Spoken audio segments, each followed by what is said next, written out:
Hi, this is Trey Passer. Welcome to my review of Ghost in the Shell, the movie based starring Scarlett Johansson's movie that's based on the comic, The Ghost in the Shell.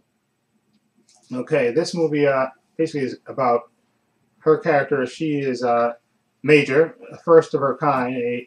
Like I said, this takes place in the near future. She's a human, first kind of human that was saved from a horrible crash, whose brain literally is pushed into the brain uh, of a machine to be the perfect, cyber cop that stops, the world's most dangerous criminals. Okay, and then in this movie, she is, like I said, she works for police, and the thing about her character is, like I said, she's the first of her kind, so she, she's a dedicated cop, probably nearly the perfect cop.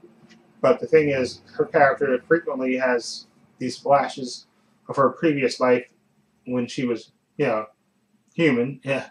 Okay. But she's a perfect soldier. She's totally kick ass.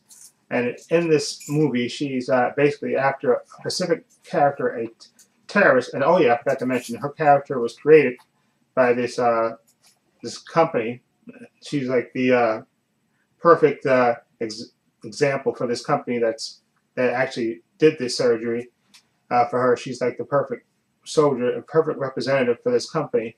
Anyway, during this movie, she works for the cops, and her character or her crew of cops, there's this cyber terrorist that's going after certain figures, basically draining, basically I guess hacking people's brains, and of course, also at the same time, she's having this specific terrorist is basically almost targeting her at the same time. So she's trying to stop this terrorist who's actually hacking into her, and at the same time, like I said, she's trying to find her place in the world. She has these flashes of memory and stuff, and her character kind of has her doubts about about who she is in this life.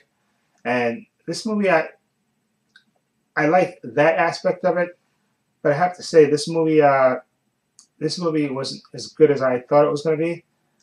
Specifically, the villain in this movie is rather cliche. Is rather a big cliche.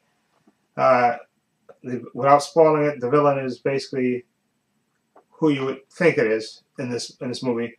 I think the first thing I thought of when I was watching it was RoboCop did it better in terms of who the villain is in this movie. This movie has the villain is like almost a cliche who the villain is.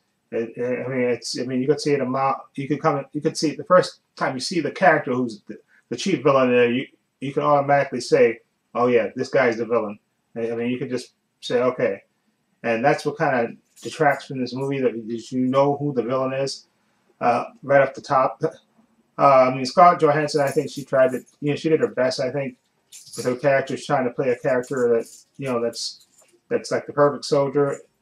And there's some kick-ass action sequences in this, and there's certain characters in there that I like. Specifically, the character who plays her boss. He's an older, I think, Japanese actor, excuse me, who I thought was total kick-ass. I think he stole every scene he was in.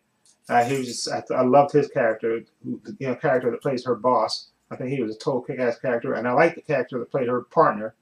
I thought he did a good job as well. But again, the villain to me was, and also Juliette Binoche. She's in it. She plays like a scientist who basically helped put Major together. I thought she was good as well, but the villain character is just very weak because he's a total cliche. There's no subtlety at all with his character at all. Like I said, you could tell as soon as he shows up, you say, okay, he's the villain. Okay, right off the top. Okay, so that will kind of distracted me from this movie. Like the villain was so predictable, and also, excuse me, another actor, Michael Pitt. I thought he was really good too in his part. He plays a pivotal character in this movie without spoiling it, and I thought he was good as well. And I thought for a minute that he was Alexander Skarsgård. I thought that's who he was when I saw the trailers and stuff. But then you see in the movie you see him up close and you see him more. So then I recognize him from Boardwalk Empire. Michael Pitt, really good actor, and I thought he was really good in his part as well. But ultimately, this movie, sometimes like all these movies kind of rise and fall on the villains in this movie and their motivations and how they are portrayed in this movie. And this villain in this movie was very weak and very predictable. Okay, like I said, when you see him, that's the first time you see it, you just say, okay, he's going to be the villain. Okay, and he was a total cliche in my opinion, and not subtle at all. Okay. Anyway, ultimately, that's what keeps this movie, I think, from being better than it could be if they had a good villain. I mean, they after watching the animated version of Ghost in the Shell, they basically filled out a lot of the stuff that was lacking in the animated movie. They had to fill it in, and they had to basically enhance the story a little bit to stretch it out for a movie. That's I think about an hour and 45 minutes. And I thought they did a good job with that part of it. But the villain to me was just very weak and totally cliche. So I'm gonna give Ghost in the Shell. Ultimately, I'm gonna give and again, this is mostly because I think the certain actors in this movie I think did a good job. They kind of elevate the material.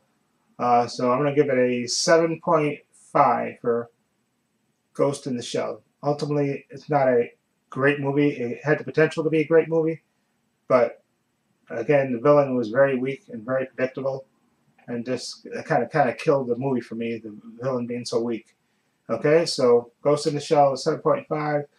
Hopefully, I don't know how much money this movie is going to make, but if it makes enough money to make a sequel, hopefully they'll get a better. They get a better.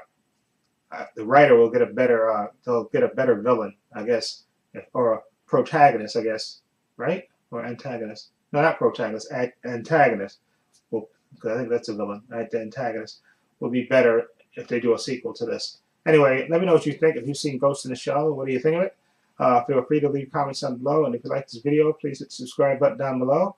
I have links to my Facebook, my Twitter, my Instagram, and my other channel, Paul's Views and Opinions, in the description box. Please check those out as well. And this is Trey Pastor saying so long and take care.